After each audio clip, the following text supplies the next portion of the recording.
Say 30. Number 1. 39. 1. 38. 37. 36. 35. 34. 33. 32. 31. 30. 29.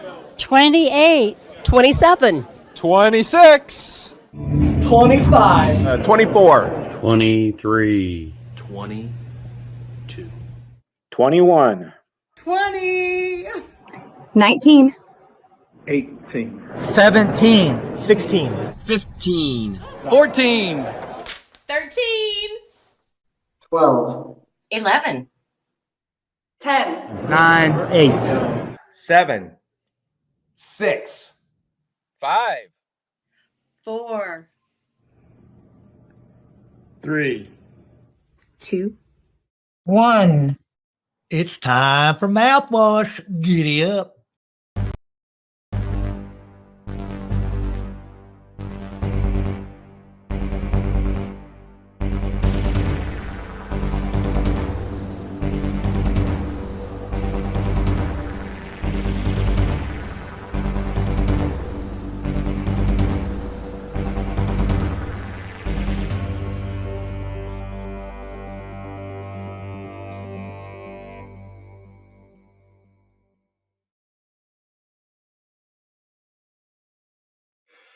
Hi, and welcome to Mouthwash, a minty fresh take on politics. And I'm wearing my glasses tonight, so I look smarter because we're talking about education tonight. And I also have somebody that's running for school board, and we want to see why the heck they'd want to do that. See if they have a bulletproof jacket or a straight jacket, but they're going to need a jacket if they're going to run for school board. So I'm out of breath. I ran us downstairs to get something to drink because while the countdown was on, it's a long way. So we're going to go ahead and bring on Sarah Sampson.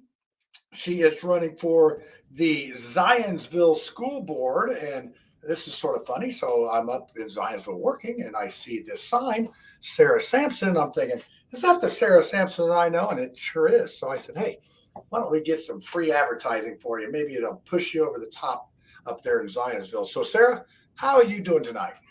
I'm doing okay. I laughed because you said I need a jacket. I actually went out tonight in the rain and went through a neighborhood, knocking on some doors, and I needed a jacket. Yeah. Yeah.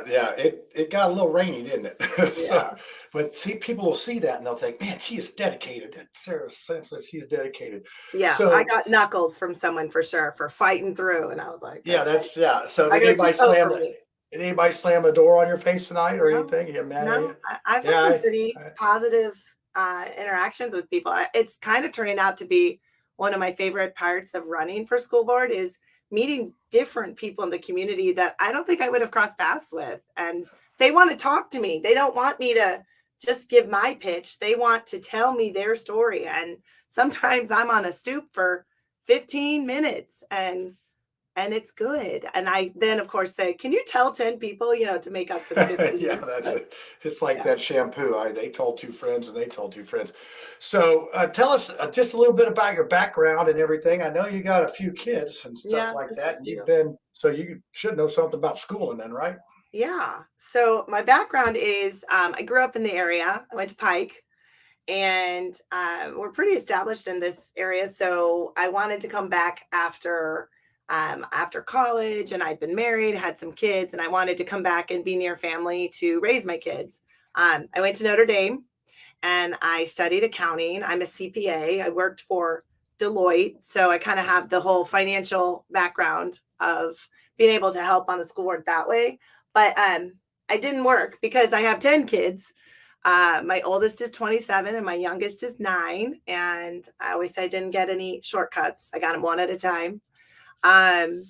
Just having been able to watch them go through the school district and kind of see some changes that were happening, but also having been a person, oh, my cat's going to get into it now. My cat's on my desk, so he's ready to walk around and put his tail in my face. Just being able to see the kids and the parent-teacher relationship and being on the PTO. I'm now the PTO president. All of that kind of feeds into I started thinking, why not? I had thought about maybe going back to work at this point if you'd asked me 20 years ago what I was going to do. But I have 11 people that still want me to have some flexibility, and it just seemed like the right thing. I've been in the schools, I've done the volunteer work extensively, and I kind of know what's changing and what needs attention. So I just decided to throw my hat in the ring, and it's been a little bit of a rodeo, a little bit of a wild ride. Some people think that I just popped up, like, where have you been? And I'm thinking, in the schools. I've been here the whole time. So the whole campaigning thing is new to me, and I think selling myself on why I'm good, and not just I have had it said you're not angry enough, and I'm not sure what that means, but yeah, I feel like I'd be a really good candidate for Zionsville, especially since I've been here for 17 years. Yeah, and you're running against a couple other people, right? And Yes. this is supposed to be sort of a nonpartisan job, Right. and I never did understand that, because usually if you look on a school board member's personal social media, you'll find out real quick what they are, and Right. they are not proud about that. So I think we're having a little. Well, now maybe it's working. It looks like we weren't live on Facebook there for a minute, or we still may not be, because I don't know what's going on with that. But we are live on Twitter. Let's see what we have here. So you know what? Yeah, it's like we're having some issues with Facebook. I don't know what that is. Why we're not? Because I'm seeing in the comments here. This is a very first time, so maybe it's your fault, Sarah. Maybe we've done 91 shows, and this has I never mean, it happened could be before. me.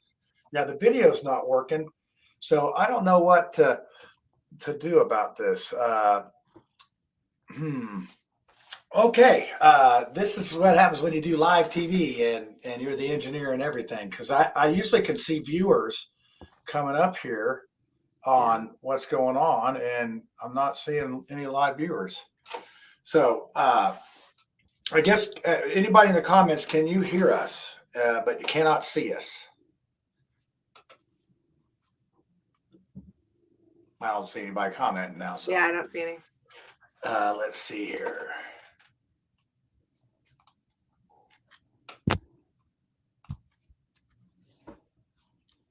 Yep, I can't see anything on there either.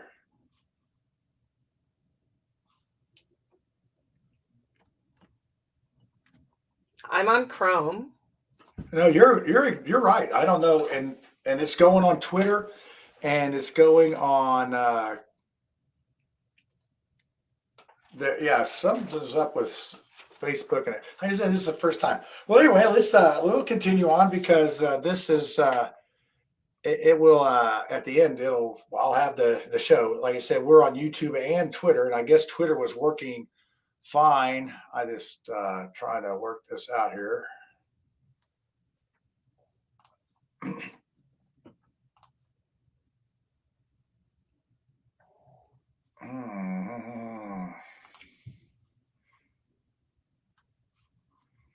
Well, okay. That is, like I said, this is the first time. Yeah, we're getting some hate mail here because it's not working. Anyway, so back to this. We're just going to act like we got a show going here live Sounds on good. Facebook. So, Okay. Okay, so we have 2 weeks till the election. Yeah. And you're out doing your campaign. And how many households do you have to hit, do you think? I mean, mathematically, I think I have to get 6,000 votes. 6,000 votes? I swear that's what they have projected that I need to win. That's a lot. I know it's a lot of people that you got to get. Hey, it's a lot of people, and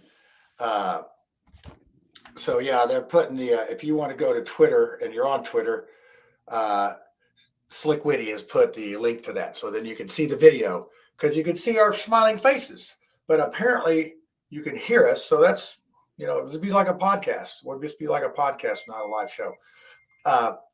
All right, and then so when you've been to school board meetings, obviously, before, and what would be one of the biggest changes that you think should be made, that you could get made, or maybe when you can't get made, that you think that needs to happen? I mean, obviously you decided to run, so there's something that's there.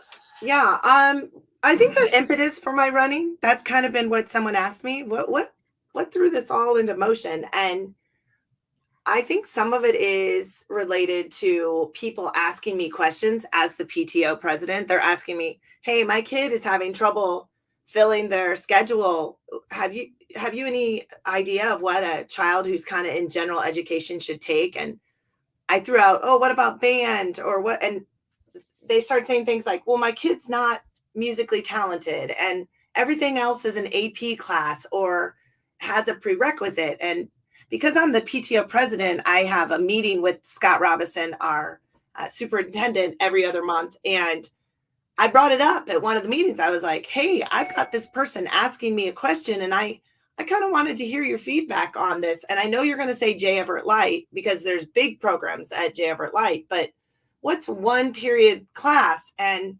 Scott didn't have an answer either. And I said, "Can we bring back industrial arts? Can we bring back some sort of home ec, consumer science?"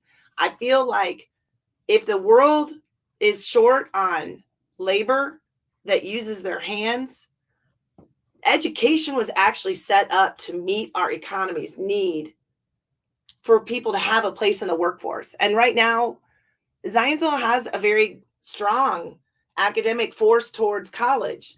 But what about all those kids who don't fit in there? What about the kids that think they're not supposed to go to J. Everett Light, but maybe if they took an industrial arts class as a beginning intro level, that then they'd be like, "Wait, I do want to do that." And then we've got a class of welders and electricians and car And bricklayers. but we don't have that right now. And kids who express interest in it are often kind of guided away from it. Maybe you're smart enough to go to college. And I think it's kind of time to change that. I think the cost of college, the pressure that is being built up on these kids, we've got mental health going hand in hand with that, too much pressure. So I just feel like I'm a mom who I have high ability kids. I don't want those programs to go away in the name of equity. I have a kid with an IEP. I want to keep his supports in place. I just want to be in the room where we discuss how we're going to balance these three levels of learning and catch the kids who feel like they don't matter or have issues with what to take. I think I can do that. I think I can champion that cause. And we're in the process of expanding our high school. Why not take a couple classrooms that are newly being built and fit them with kitchen appliances and a small engine or a welding or even just a soldering gun would help. Small Yeah, I engine. remember back in school we had to take apart a motor and put it back together. And I'm still a horrible mechanic, but I can lay bricks pretty good. Well, But you understand it too. So yeah, yeah, oh yeah. It's just, and I was more of a hands-on than reading a book type of guy. I'm going to do one question from our audience here, and I guess they can hear us, but they can't see us. So here you go. What this is? Oh, that's not it.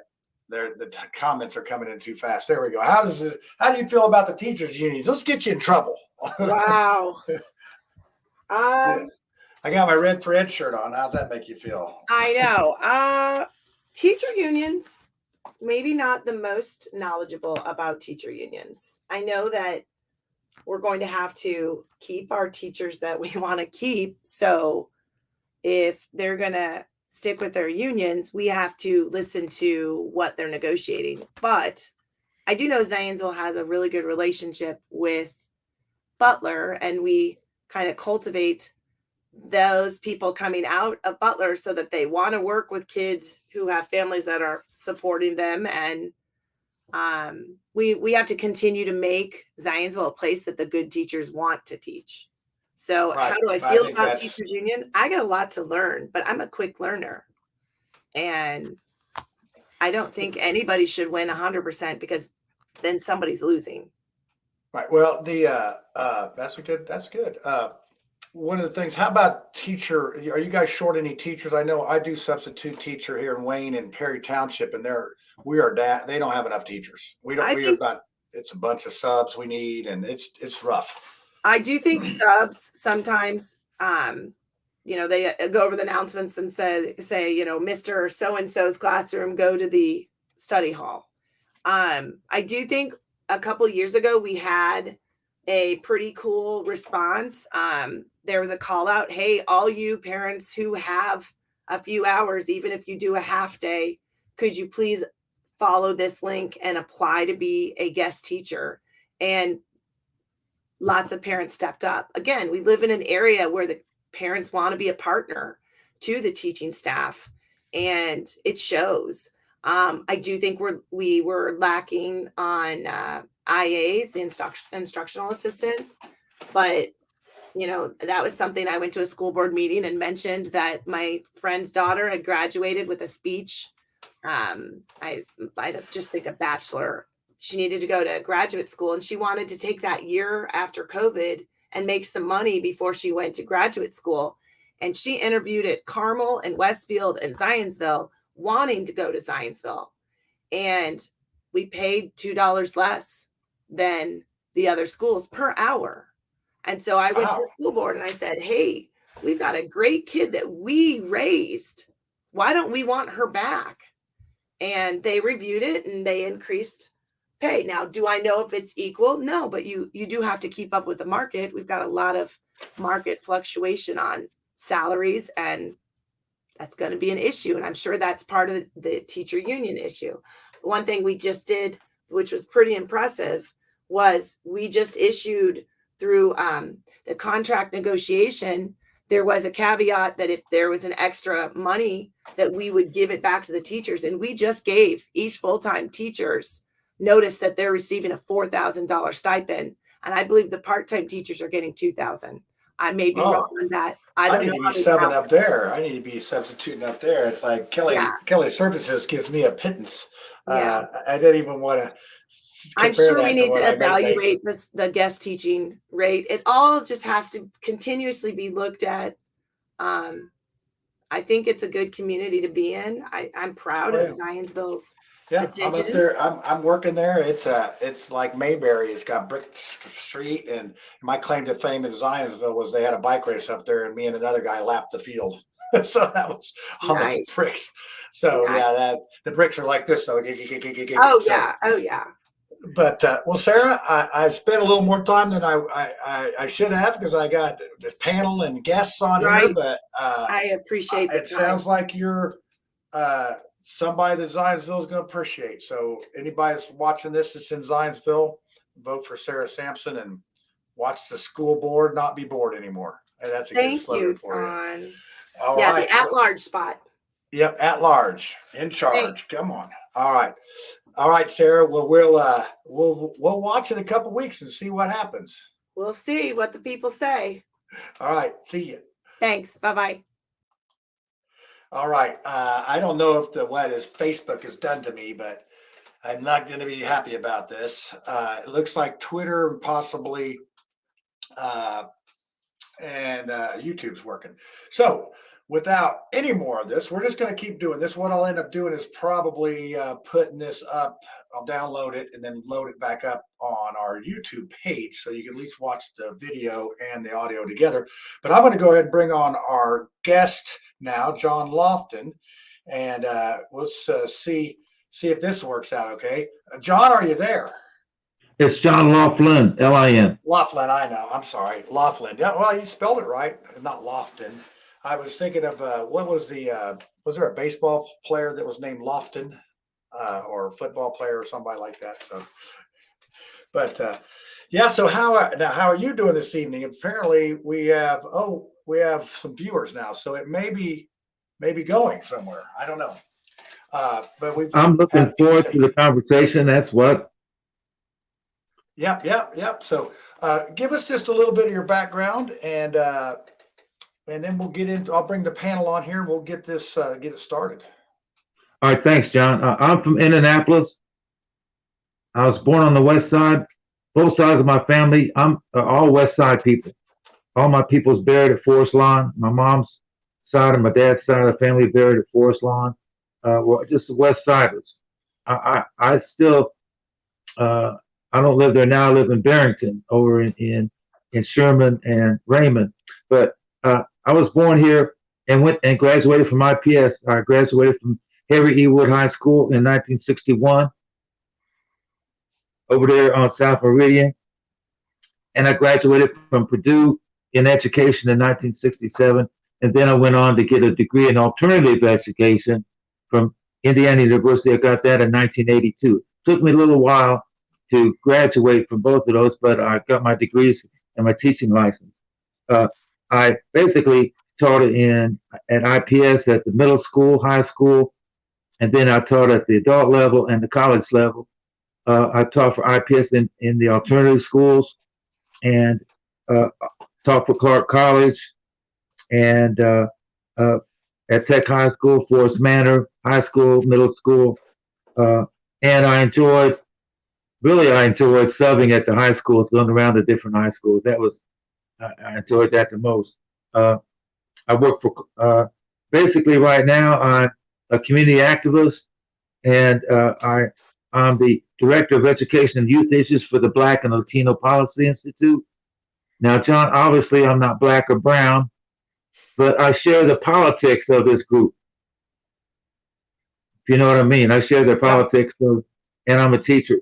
I also work for, I'm a researcher for Parent Power and ECAT, the Education Community Action Team. Those two groups formed back in 2011 and 2012 when IPS started to privatize and when the Mind Trust came on board and things like that. So we formed as critical friends and watchdogs for these groups. I also presented on all 6 continents, even in South Africa. I've been below the equator a couple times, talking about alternative ed, democratic education, and urban education. I've also spent some time, I was married once but no children, and so I spent my time, I was a country music, I played country music around the South Side. I played reggae and jazz music, and I basically, my proudest accomplishment, John, is being picked to be on the Wood High School Hall of Fame wall. My peers honoring my work. Well, we have somebody here that asked if you know any Oaks from Wood. No. Yeah. A real funny joke. Yeah, that's funny. Yeah, the tie-dye digital. I think that's one of our fans there. But it looks like we're getting some viewers now on YouTube, so that must be working. And then yes, if you comment on YouTube, it does come over to this. So I love the dedication. Like to, before I start, give my 3 affirmations. Okay. About that guides my thinking and actions in education. And number 1 is, all human beings are born curious and motivated to learn. Number 2, learning does not come from teaching. Learning comes from thinking. And finally, when you control the schools, you control the future. Ooh, that last one, boy, I'll tell you what, I could see some heads nodding on the panel in the backstage there. So on that note, John, I'm going to go ahead and bring them on here. We're not doing anything fancy. You get out here, and I'm going to bring Ed on first. And I have no idea why Ed is wearing a Purdue hat tonight. So maybe he'll tell us why he's wearing such a thing. You know, John. Well, you knew I went to Purdue. Even though I'm a Notre Dame fan for life, Purdue is where I've gone to school. So, that is my school. Yeah, I've been to Notre Dame once. I ran a track meet up there in the snow in April. It was great. And then Sarah Sampson on earlier, who broke the internet, she went to Notre Dame. Actually went to the Notre Dame, so that's good. That's good. And I think Rudy did too on the movie. So plus my biggest fan is Dorn, so I got to represent. Yeah, Dorn loves Purdue as well. So speaking of a Brenton, let's bring Lucy on here. Let's put her up here where she belongs on the top there. So, Lucy, how are you this evening? And that crazy husband of yours. Hey, yeah, nice to meet you, John. Nice to see you. I'll tell you what, I'm just here representing another brick in the wall is education, wearing my Punisher t-shirt because being in a public school and really most schools too, is just like being in prison. It's like being in prison. So, Ed, back to you real quick. Did you go to public school as well? You went to California, when you live in California, or did you go to school? I did Catholic school up until college. Okay, so that's private school. You're like more educated than us because you went to the private school and everything. Well, let's bring on Tiffany and see if Tiffany, did you go to private school or regular school, or what are we, public school? Hey, John, I am 100% public school. 100% public school. Went to the University of North Carolina, had a great time. I did my master's at Indiana Wesleyan. I mean, private-ish, faith-based. So, yeah. Yeah, so hey, we're all sort of educated, but we're not. You guys can't be that smart for working for free on Mouthwash. But hey, I'm not going to hold that against you. Oh. So we have a really good guest here tonight that has spent a lot of time talking about education. And that last thing he said about if you control education, you control the future. Wow, that seems pretty relevant right now with a lot of crazy people, and you have these races for school board, and I think people are waking up to that. So let's what we do here, John, is they're going to start asking some questions, and I think that we have actually enough people on YouTube. They'll probably ask a few questions too. So if we get a good one from the chat there, we'll put it up. But I'm going to start with Lucy here on this, because I think she says education's prison, and John may not think that it's prison, but maybe he might. So what do you got? Well, John, just by way of introduction, I graduated from Northwest, but also went to Broad Ripple High School. So I'm an IPS kid, and my husband graduated from Crispus Attucks. So we are very familiar with the IPS system, the pros and the cons. And you have such an interesting story. It's so diverse. My question for you is, if you could wave a magic wand and change just one thing about the current education system, what would it be and why? I would make it, if I had to choose, since the purpose of public schools is to create citizens. That's what I think. The purpose of public schools is not to create workers, it's to create citizens who are educated and can elect enlightened leaders. So I would make each school a democracy where students would not only study it, which is I call a paper democracy, but they'd actually practice it within reason, of course, within reason, which is called a living democracy. In England, in particular, they passed a law about 10 years ago, and they have strong student councils. These student councils, the adults consort with it, ask them when things are going on to get their opinions. They know that when students help run the school within reason, that when they graduate, they're more likely to stay in politics. So what I would do would be, I'd have a student council in each school. Even in England, they got third and fourth graders making decisions that are equal to their intellect. They're not deciding to paint the school or things like that, but they're learning to make shared decisions. They're learning to work together, because the purpose of a school in America, according to Jefferson, is to create citizens. That's why I don't necessarily like charter schools, because why would a democracy privatize the very institution it created to sustain that democracy? So back to my point, I know there's a law that's coming up at middle school. Children will be studying civics, and I call that a paper democracy. They'll be studying, they'll be taking tests, but they're not allowed to practice it. No practicing. So what this is teaching kids how to swim, but they're on a table, no getting in the pool. In other countries, especially Israel, Europe, and Australia, kids are actually learning about democracy by practicing it. So back to my point, I would create living democracies, and this is generational. Even young democracies take time to mature. This is generational. I make the schools, the students have help run the school within reason. You know, it's so interesting that you would say that, and you might see my name under here, Lucy for Liberty. I'm the vice chair of the Libertarian Party of the state of Indiana, and I've got to tell you, every time you said the word democracy, it was like nails on a chalkboard to me. Because if schools were a real democracy, then you would have the 51% of popular kids deciding that the 49% of us that were nerds should get beat up on. And so democracy is really just the mob rule. I prefer to live in a republic. I prefer to live where there are laws, not just the mob rule. So I don't know if it's a generational thing. If IPS was teaching that sort of stuff back in the 50s, perhaps they have. Maybe you're just a fan of, I don't know, Roosevelt or something like that. But I got to tell you, democracy is out. That's off the table in my book. Well, I cannot disagree with you. Maury Evans from Indianapolis says for Black people, democracy is a form of colonialism.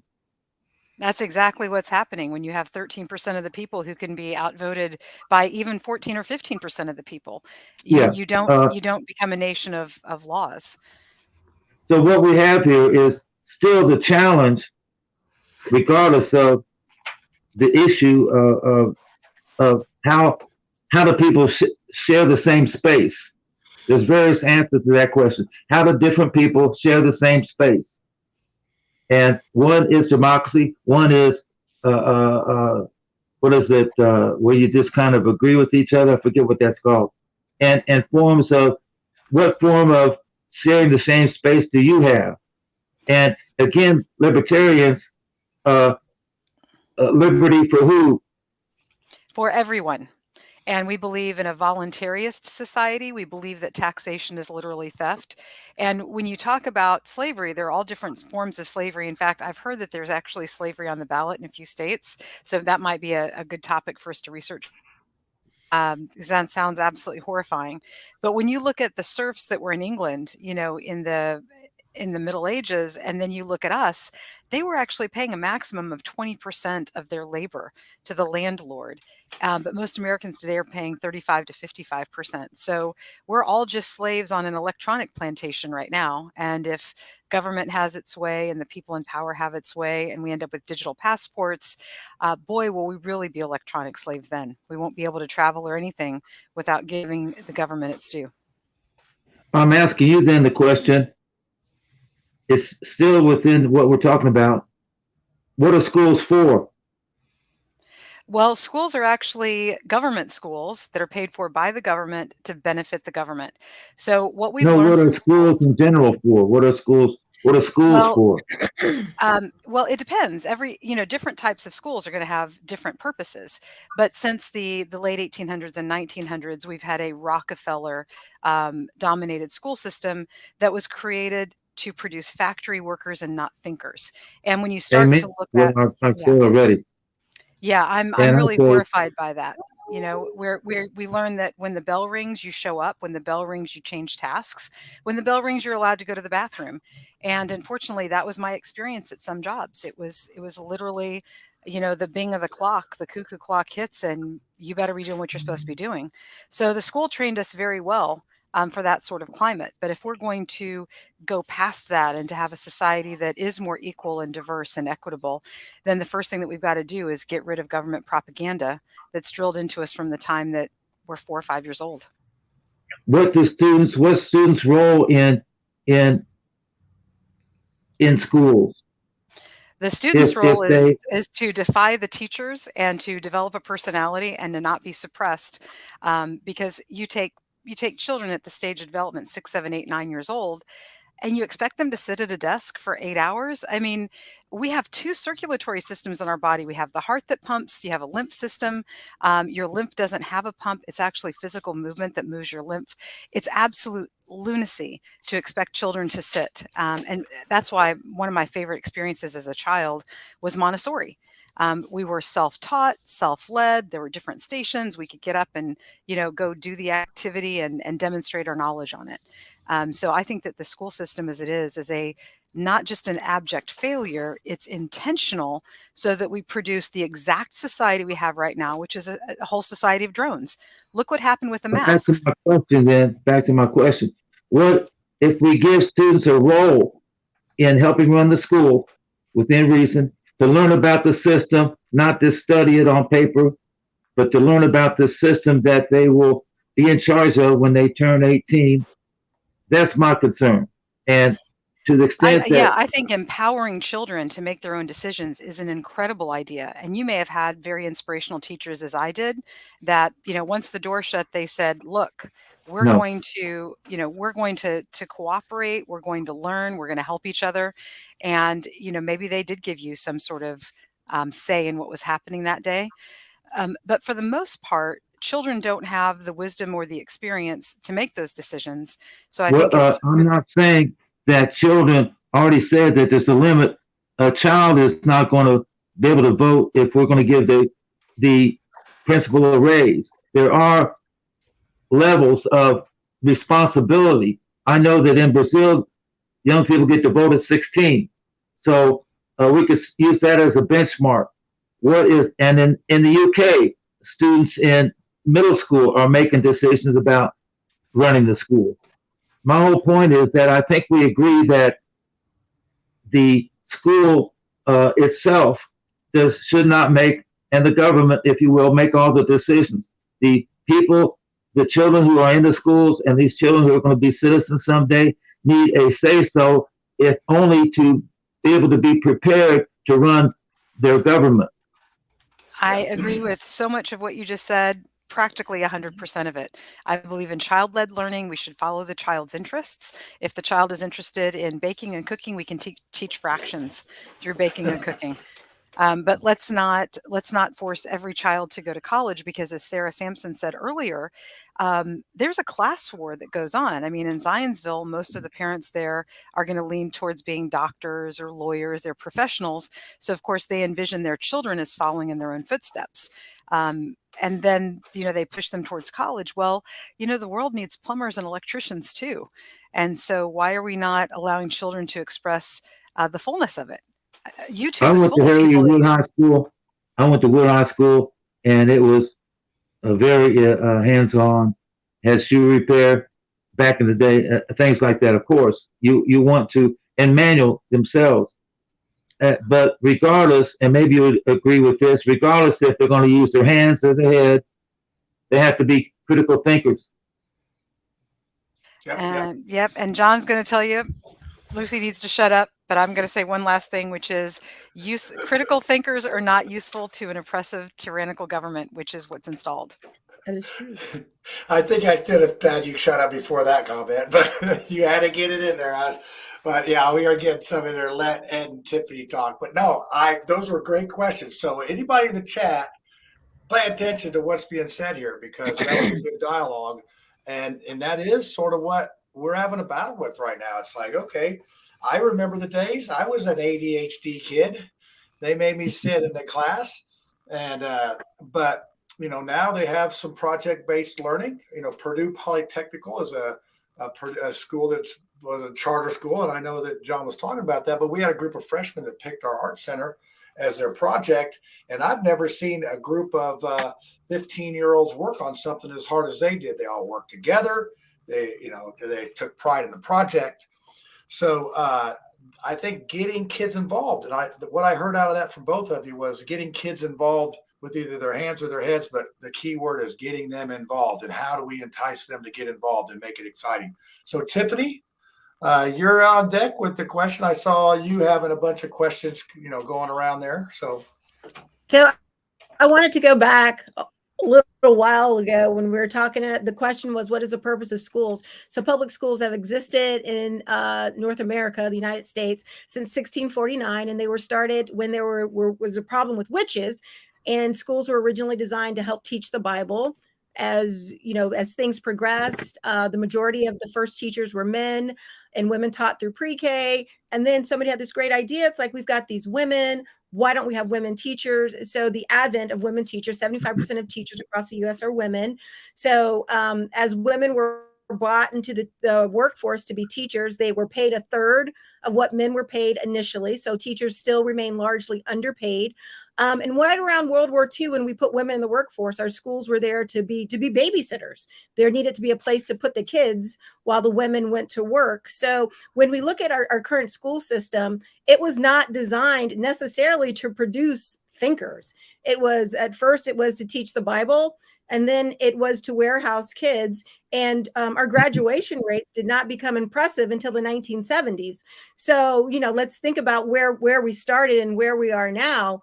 And you take all of that in the background, and when you add to it the idea that so many schools are going away from, the fundamentals, reading, writing, arithmetic, and those are the keys to critical thinking. And John, I loved how you've been talking about critical thinking, and that is something that that they don't teach in the school. And as we move away to teaching kids different narratives on history, they're taking away their ability to process information and critical think. So that's an issue. And so we're never going to have this utopian society where children are thinking and doing and processing information. So my question to you, John, I loved how you said that you're married, you don't have kids. Help me understand why you care. A lot of it is my background, being born on the other side of the tracks. My family was poor. My dad worked in factories. My mom worked in factories. Where my grandfather worked in National Christian Springs down here on the south side by Stokely's. But it was going to basically, I think, going to Wood High School, because when you went to Wood, you went there 6 years, and I went there from probably 57 to 61. It was a very integrated school. We were all working class people, and I learned to critically think in order to survive, because we were at the bottom of the pecking order, if you will, and in order to get respect, in order to survive, I had to think critically. I had to assume that if I was standing on a corner with somebody from Broad Ripple and the police came running at both of us, I'm going to assume that they're running towards me. I just got to assume that. Now, they may be going to run past me, but I got to, since I was born in the poor area of Fountain Square where I grew up, I just have to assume the worst. So that level of critical thinking helped me. And then when I went to college and other places, they helped me critically think more, and basically to follow the money, connect the dots, and ask who bono, who benefits from these policies. That was what I was taught in college, these critically conscious questions. And then that's why I like hip hop. Hip hop is a critical stance towards society based on two beliefs: keeping it real, being authentic, being who you say you are, which has got a lot to do with critical thinking, because those critical thinkings come up right now to judge if some hip hop star is better than the other hip hop star, and they use various criteria to have these concerns.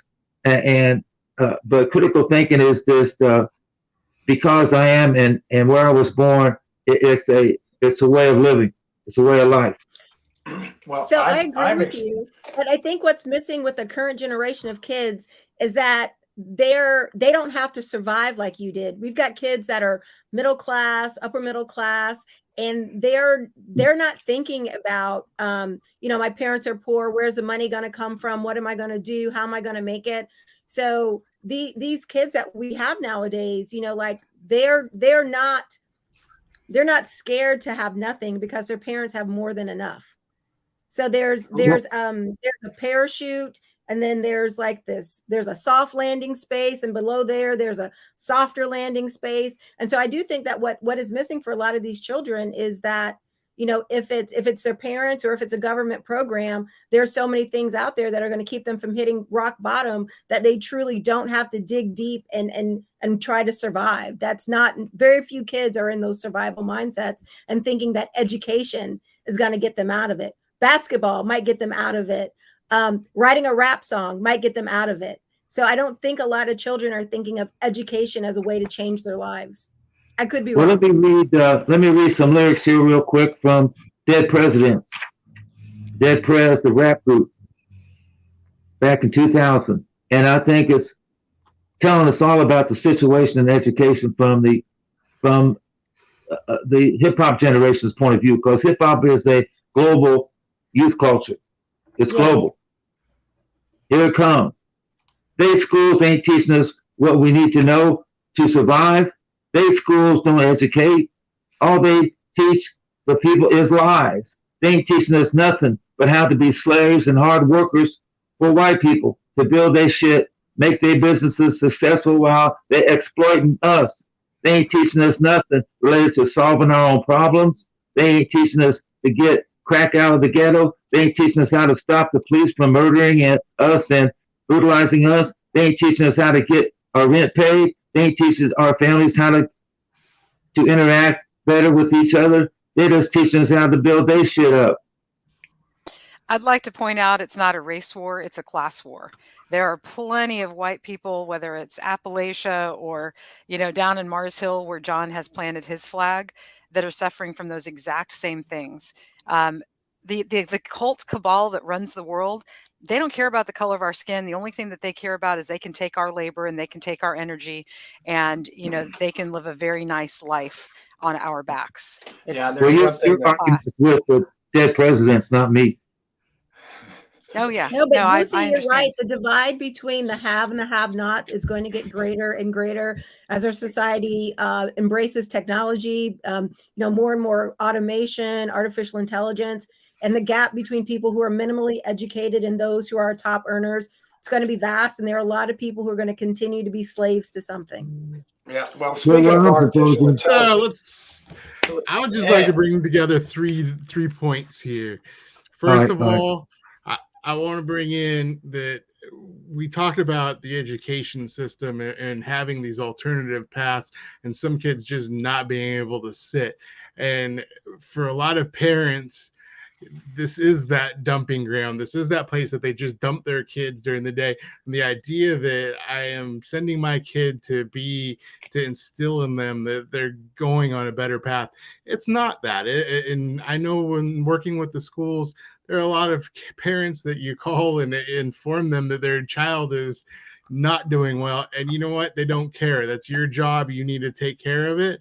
And so these kids get caught in that. And also the third part of that is medicine. We have so many of these kids have just been medicated. We ask what the schools are for. Schools are holding spots right now to hold kids. And we literally medicate them so they'll sit there all day. We know that that's not the best for them. And so my question is why we're still talking about you have to come up with multiple systems that fit different kids. Not every kid responds the same. I know my daughter and my son respond to two different environments, entirely different, but are forced to sit through the same classroom, the same hours every day, and it doesn't work. And I think the fact that it fails, and we keep beating our head against the wall saying we're going to force these kids to go into the same system. You're saying, and I appreciate that you're saying that we want these kids to be prepared to be in democracy and be able to vote, be able to run the country. But let me finish here. All right. When you medicate these kids from the time they're in kindergarten all the way through the time that they're 18, you're preparing those kids to be zombies, to be hooked on drugs the rest of their lives. You're not preparing them to be adults. And I'm not blaming that on you. I'm just saying that's a failure of the system that we have right now. So I'll throw it back to your court and let you kind of run with that. I've got two responses. One is a lot of students on drugs, on pharmaceuticals in school or special education school. They have what they call a setting disability, which is ridiculous. Mm-hmm. And what I'm proposing is, because they're usually males and they like to get up and run around and stuff, there are schools where it's okay to get up and run around. There are schools, and I think that's what you're implying. But also, what we could use is these students have what they call IEPs. They have a special ed diagnosis, and the system tries to normalize them because being able to sit down for a while is the normal thing to do. And so we've got the standards up here, and then we'll get Billy, who's not meeting the standards, we'll give him support so he'll meet the standards and he'll be normal, whatever that means. Now, what I'm suggesting is that we have a strength-based learning plan that supplements and complements this child's trying to be normal. Now, what this does is that the community and the family and other people decide, and the child decides what their strengths are. We know what Billy can't do, but what can Billy do? We know what Billy's not interested in, but what is he interested in? Maybe he's interested in bugs that fly upside down. This is not in the curriculum, but he's crazy about bugs that fly upside down. So we're going to have a standard IEP, a standard special ed curriculum based on the standards, and try to normalize Billy. And then we're going to have another strength-based learning plan that helps actualize, individualize, and helps him be unique and take that uniqueness and develop that uniqueness. Because if we only concentrate on what Billy can't do, he may never be able to be normal, and he'll leave school with nothing.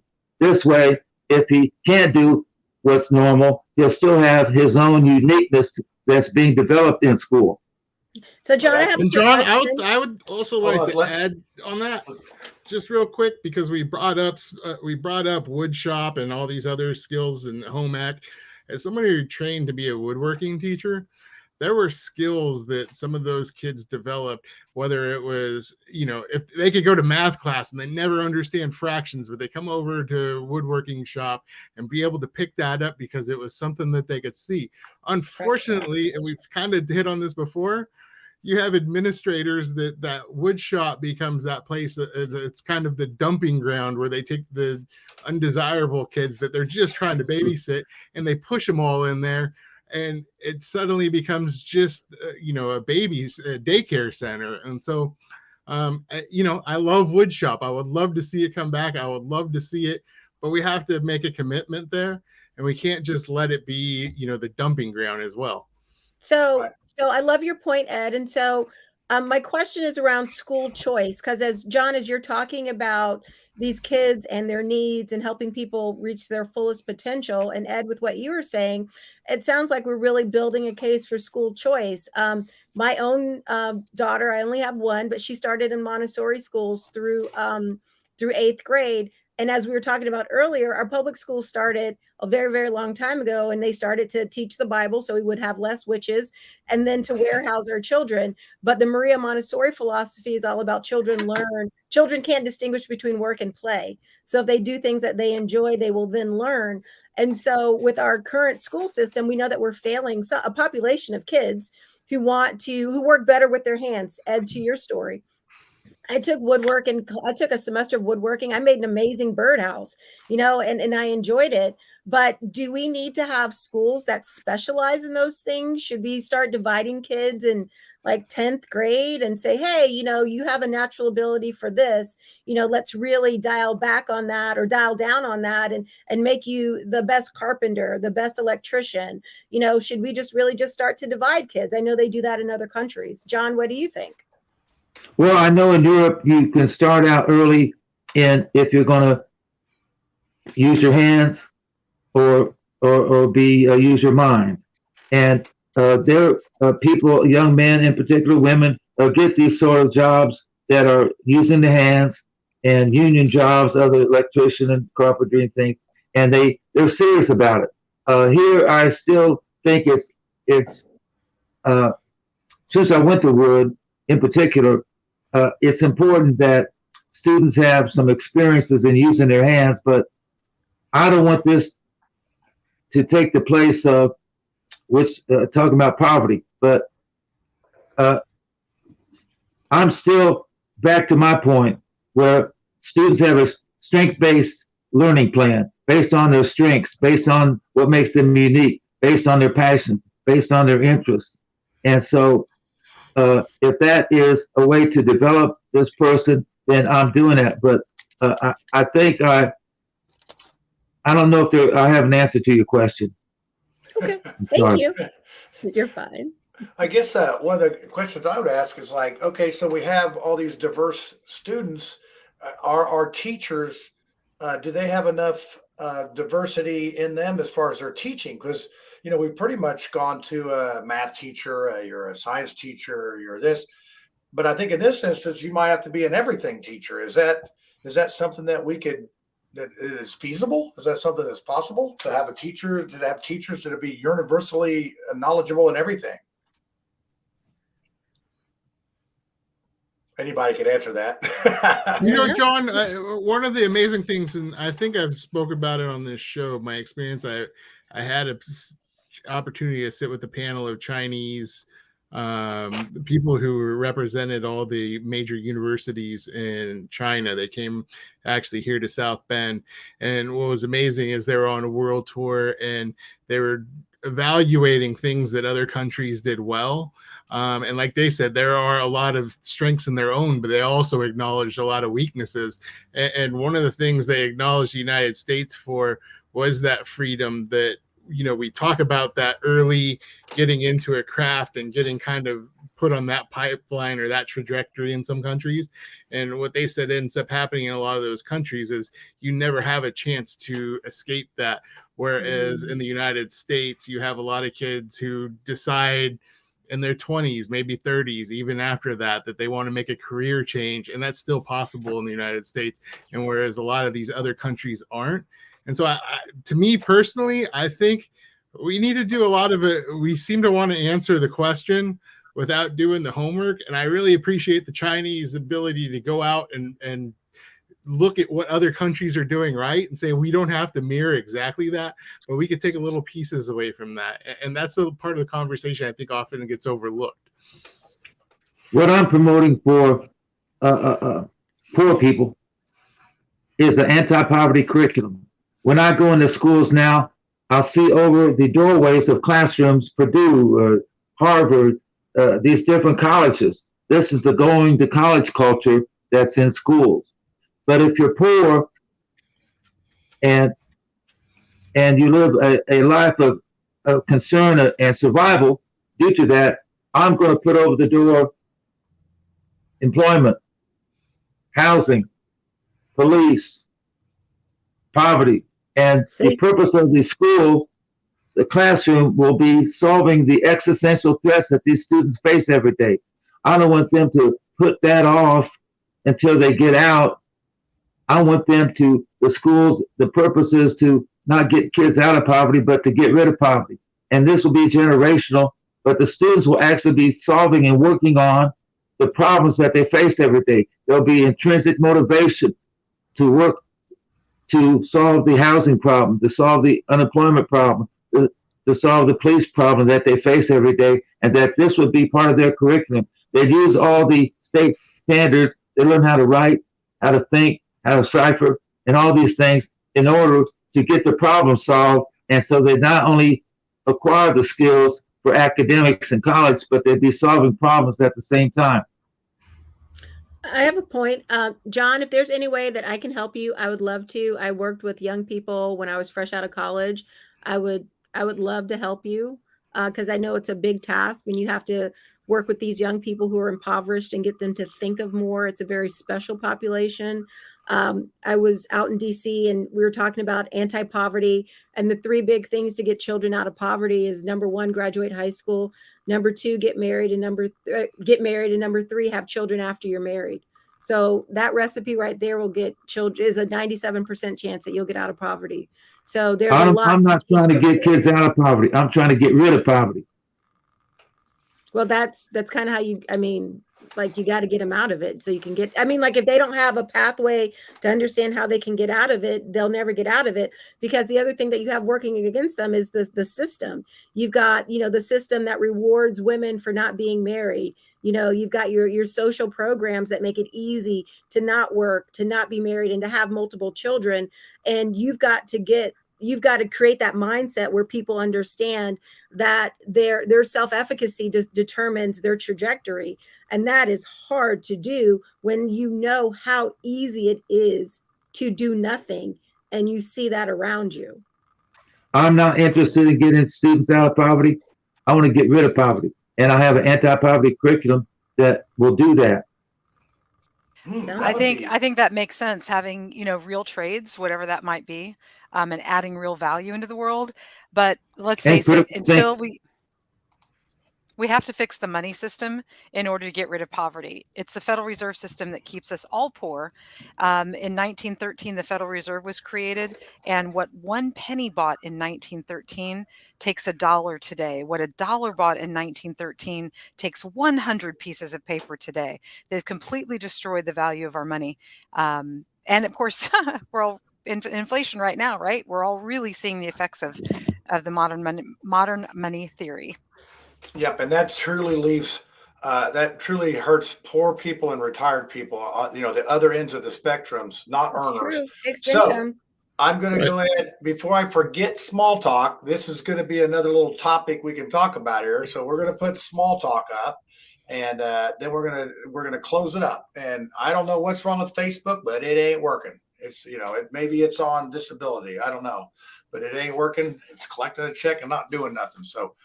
Here we go. Let's go. Let's listen to what Mark Small has to say today. I think it'll surprise you about the topic. Hi, I'm Mark Small. This is Small Talk for October 25th, 2022. I was going to talk about educational issues tonight, probably about textbook rentals and how we shouldn't do those because we're only like 4 or 5 states that do that. And then I thought, what's the biggest impediment to education today for elementary and secondary kids? And that boils down to this: guns. When I was in the 2nd grade, October 1962, we had drills on getting under our desks because it was the Cuban Missile Crisis. And there was a fear that the Soviet Union was going to launch an attack on the United States and there'd be a nuclear war. Bunker Hill Air Force Base was about 15, 20 miles north of Alto Elementary School, where I went to school. So it was a very real thing. That was traumatic. Way things are in life sometimes. Nothing near what kids do today, because kids are doing shooter drills all the time, and that's something that they shouldn't have to do. Now, guns haven't made us more free today than we were in 1962. In fact, just the opposite. They make people scared because you never know when a nut with a gun is going to walk in someplace with an assault style weapon and mow people down. And guns didn't win the revolution, contrary to what right-wing gun people say. Cannon did. Extended supply lines for the British did. The realization the British had that they couldn't maintain a colony overseas. Those were factors more immediate on gaining freedom than individuals having firearms. And when firearms were possessed by people, they're because they were in a militia. That's what the Second Amendment says. Now, the bad part of that is militias were used in some ways to enforce slavery. And that's not something that was very good at all. So that's something that we need to understand about our history, but also to understand what needs to be done to help education today. Now, I'm Republican nominee for the 86th Legislative District here in Indiana. And I approve of this message. But here's the thing. The Republican Party doesn't come up with any solutions. Oh, they want to have more guns in the school. Good idea. Oh, they want to harden them. I'm sorry. Todd Rokita's a moron. We should not have more guns in the schools. If you don't own a gun and you wonder whether you need one, you just answered the question. You don't. More people are harmed with guns than are protected by them. And those are the things we have to address so that kids don't have to crawl under their desks in shooter drills. I'm Mark Small. I approve of this message in this podcast. Hell, I made it. Peace. So everything he just said was bullshit. And since we're not on national television, I can go ahead and say that. To say that the Revolutionary War, I mean, what did we do? Sit around and sing Kumbaya as the British invaded us? And I'd like to point something out. It is the individual police officers who are committed to executing orders rather than being peace officers and taking care of their fellow citizens who are the problem. Just like the brown shirts and the Nazis that loaded people up on into concentration camps and railroad cars are the same people that tracked slaves down. They're the same people that are putting black men in jail today for the crime of smoking cannabis. Until your fellow citizens are willing to stop taking a paycheck and to stop getting paid to oppress you, we can't get rid of any of this. Yeah. So what, John, what do you think about that? That's, I knew this would be, when I was sitting there thinking about this, I remember going under the desk when we were going to get nuked by the Cuban Missile Crisis, and, fear. It seems like our government wants to keep fear into us at some level. Active shooter drills, you do not get under desks. Sorry. Yes, exactly. My kid was just talking about it today. He hadn't been in school in forever, but I don't know what that is. But I guess his point was the fact of kids shouldn't have to have fear, but I mean, that's sort of life. So I don't know. There's a lot to unpack there. You start ruling children with fear right now, and you can continue to rule them with fear. People were scared of a freaking virus and were wearing ineffective cloth masks everywhere and attacking their fellow citizens who didn't want to wear a face diaper. I mean, let's face it, the fear is pervasive because it's drilled into us. We are propagandized from an early age to accept somebody else's authority. Somebody else has done the thinking for you. You have to listen to experts and, you don't know anything.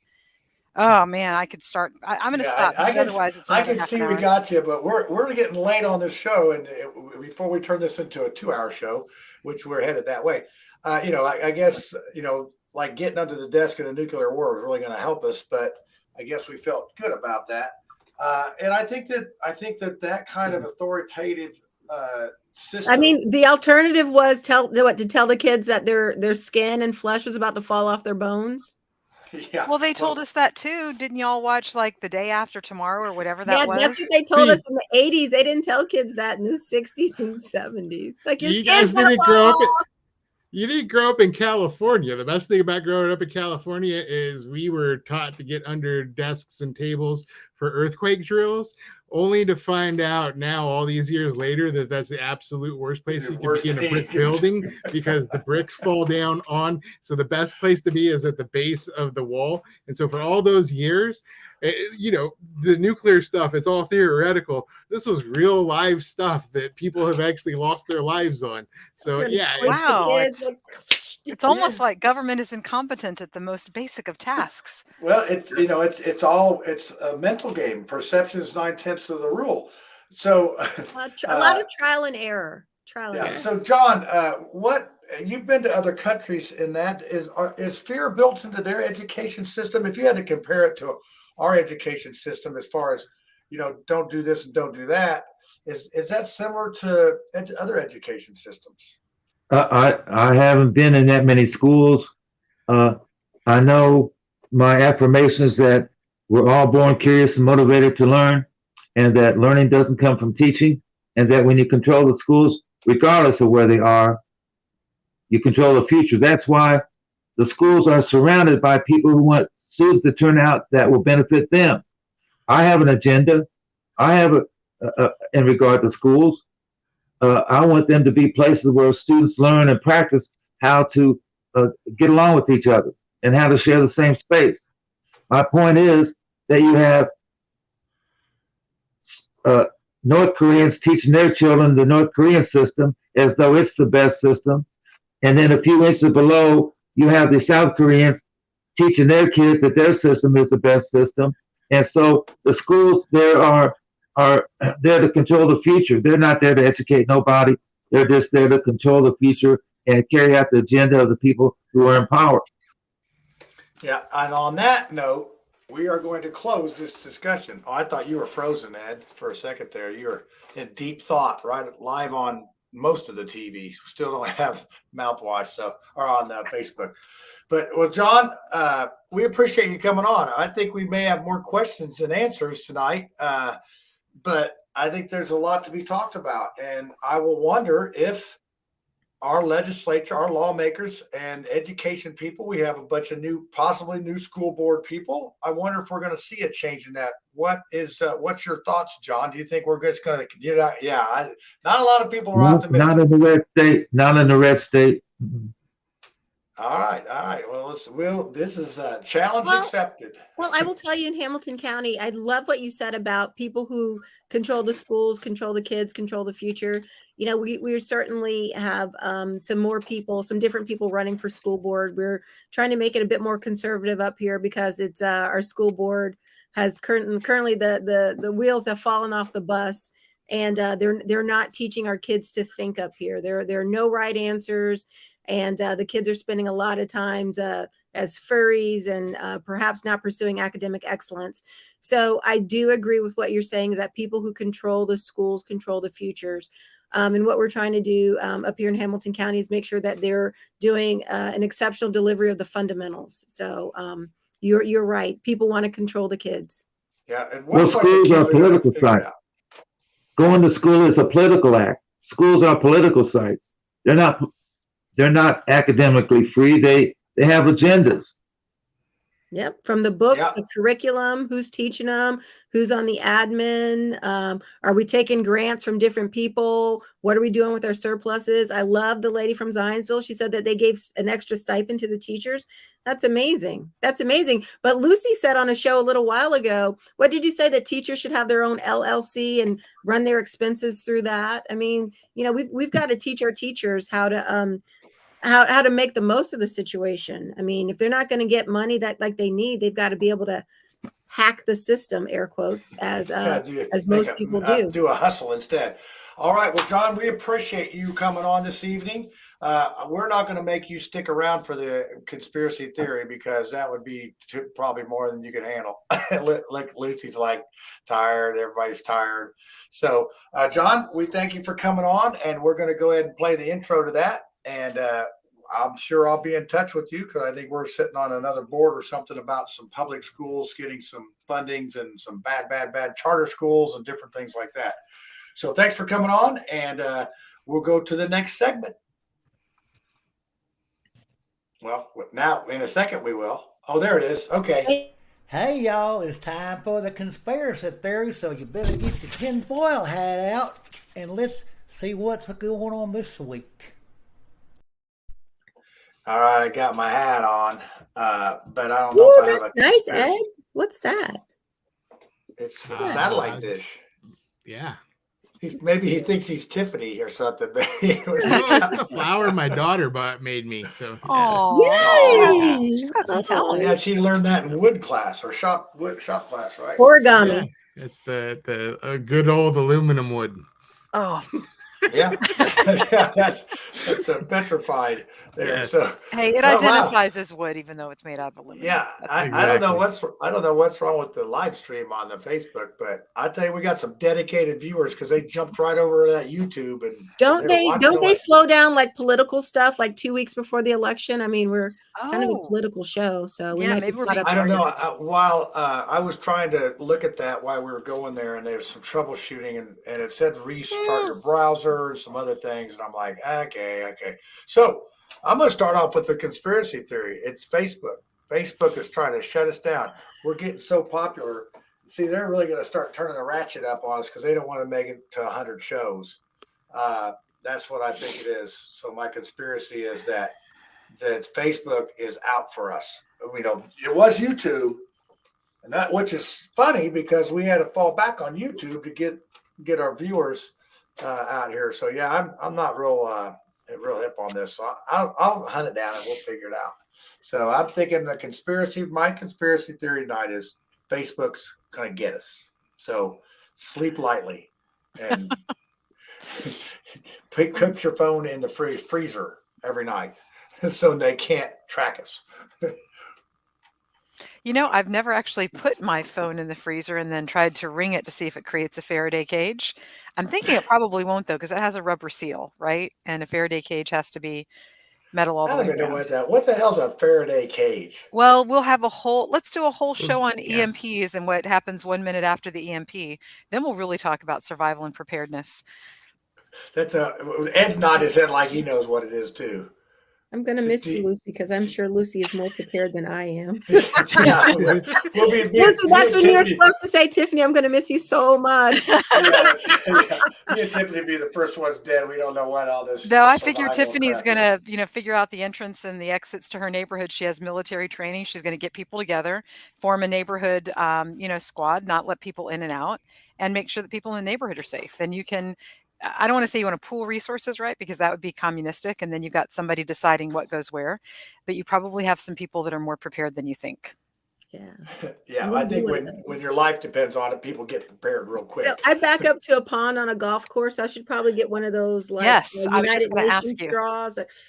Well, there's life straws, which are Yeah. awesome, but you really need more than that because you've got the runoff from the agricultural chemicals, and those are really nasty.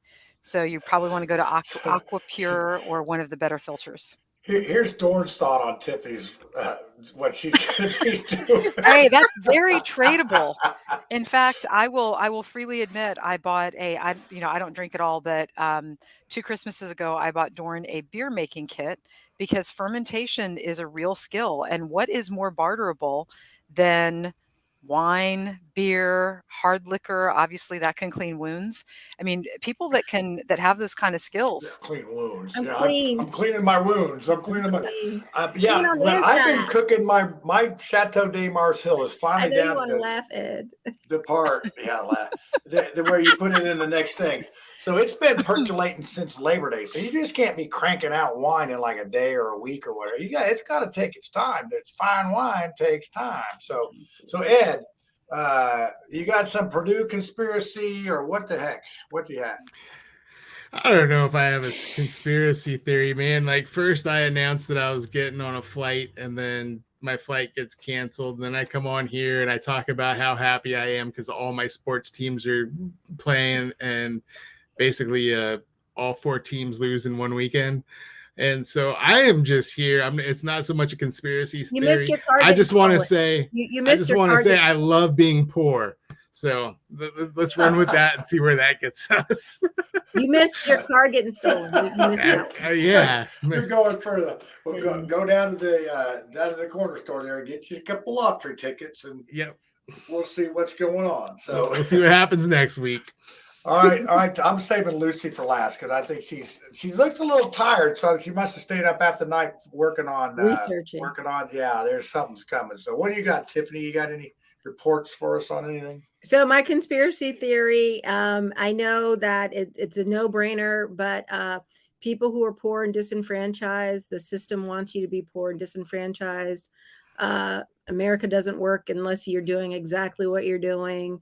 So when you truly do wake up and decide to take your life in your own hands, it will be a lot better. Stop waiting. You got to take control. You got to take the bull by the horns because the system is depending on you to do nothing. And they know you're going to do nothing. They already know you're not going to do it, but do it. That's all. All right. Yeah. Wow. That was good. All right, Luthi, you're batting cleanup here. It's World Series coming on, so 1,000% Tiffany is right. And Zuckerberg and the dopamine hits that people get from hearing that little bing. I mean, what is the most profitable thing ever created? It was probably the little notifications thing that comes on your phone screen to let you know you've got 39 Facebook things, and you're like, oh, what is it? What is it? Who can I argue with? So wait a minute, Lucy. It all started with "You've got mail." You've got it. Mail. Did. It really did. It really I still did. have AOL. I've had AOL since 1996. Freaking still oldie. got it. Oldie but a goodie, right? Yeah. So my conspirafact for the week revolves around the education system and the fact that in the 1800s, starting in Massachusetts, public education was made compulsory, and children were literally taken from their homes if their parents did not deliver it in the public school, and parents were arrested. It is that important for the government to be in control of the flow of the information and the education, and whether or not children receive a level of competency that carries forth not only into adulthood, but into the ability to literally stand up and rise up against your oppressors. You've got kids right now that don't know the difference between the isms. They don't know the difference between capitalism, fascism, communism. Fashionism. Fashionism, right? Exactly. Whiteism. And our schools, instead of focusing on reading, writing, and arithmetic, are focused on how do we keep the school to prison pipeline open? Yes. Because we have private prisons in Indiana, and if they don't arrest a certain number of people, I mean, this was a whole topic, right? So the prison contracts literally promise to arrest a certain amount of people and to keep the prisons full. It's like a hotel contract with, forced residency. And once again, it boils down to the individual choices of your fellow citizens who will take a job to oppress you. If people were not willing to oppress each other, if they didn't have the ego need to beat somebody up, to shoot them, to enact their glorified violence. And I'm not saying that that's what all cops are doing, but enough of them are doing that, and they're not being stopped by the good cops. That's all public education right there. Right there. Yeah. I mean, wow. Our conspiracy theory got serious there, didn't it? But serious that's as a Pfizer heart attack. Yeah. Yeah, I know. It's like I talk to people and they say, "Oh, that's a friend of mine dropped dead," and it's all I can do to ask them if they got a shot or not. By the way, did anybody see that weird Katy Perry thing where her eyeball went down and then she touched the side of her face and then the eyeball went up again? Her lid went up again. They're saying that I didn't know that was Katy Perry. I saw with I the saw the crunched thing pop cans up on her boobs. It was weird. Well, she had like a Pepsi can and a Mountain Dew can or something on her boobs. I don't know what was up with that. Well, maybe she was doing a taste test. Yeah, it was really, that's funny. As a breastfeeding mom, that was really funny. Weird, just weird things. And then you've got Justin Bieber, and his palsy.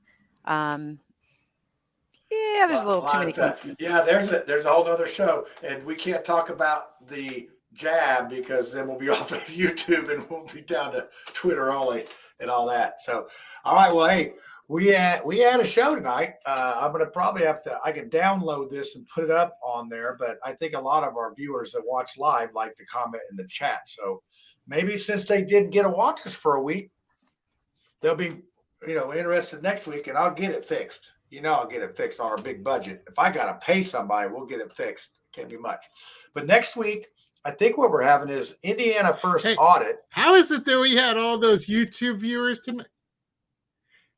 They just switched over. I wanted to ask real quick. How is it we have all the YouTube viewers tonight, and we don't have any likes? Oh, now we have 2 likes. All right. Okay. All right. Yeah, those are likes on. You can still like or not like this on Facebook. So there's a smile, there's a sad face, and an angry face because they can't watch it, and somebody's got a thumbs up because they can't watch it. So we got the good, the bad, and the ugly, so to speak, there. But yeah, you can still hear it, I think, or see that it's there, but it's just no video. So it says, the old IT trick: turn your computer off and on again. And then that'll fix it, reboot it. So maybe that's all it is. But I will. Hey, the video is up on Facebook. Oh, is that Facebook coming through? Yeah, it might be Twitter. So it said reload. No, it's Facebook. I'm on Facebook. We are probably in and out there. Oh well. Yeah, that's not our usual thing. But I don't know if it had anything to do with the politics. Yeah, with the politic thing, because we're doing, but it wouldn't be on this. Oh, he's trying to go, it looks like. Yeah, okay. Well, hey, that was fun on that part. Like I said, I'll download it and upload it back on there so they can at least watch the show, because look like we have very good color here. Of course, I got my glasses on. Usually I don't. So there you go. All right. Oh, next week, IFA, Indiana First Audit. They're going to talk about these election, our voting machines. I bet you didn't know. I'll give you a little teaser here that in Marion County, Allen County, and Lake County have different machines than the rest of the state. Now, the other teaser is there's a guy in California that was in charge of these things, but I guess he's under investigation for fraud and cheating and whatnot. Go figure. So there you go. Makes me feel good about my chances in the election. So we'll see about that. This is going to be some recorded stuff. One thing I know about IFA is they are very, very, very, very, very careful about what they say.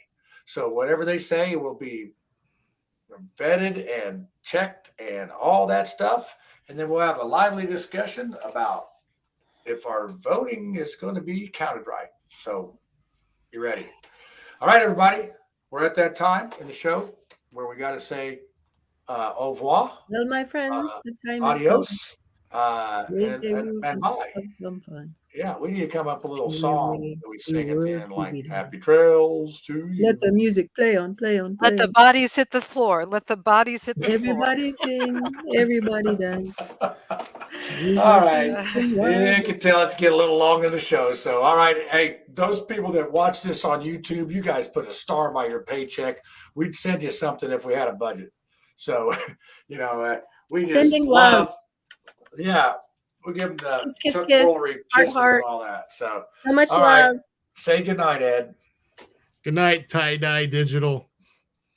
Friendly warrior. Good night, Robert. Good night, CJ. Good night, Steve, Thor. Steve Thor, all of our people. Robert, I think Robert might have given up on us because he was bad because he Good couldn't night, get the John EQs. Boy and Mary Ellen. All right, there we go. Over and out. Over and out.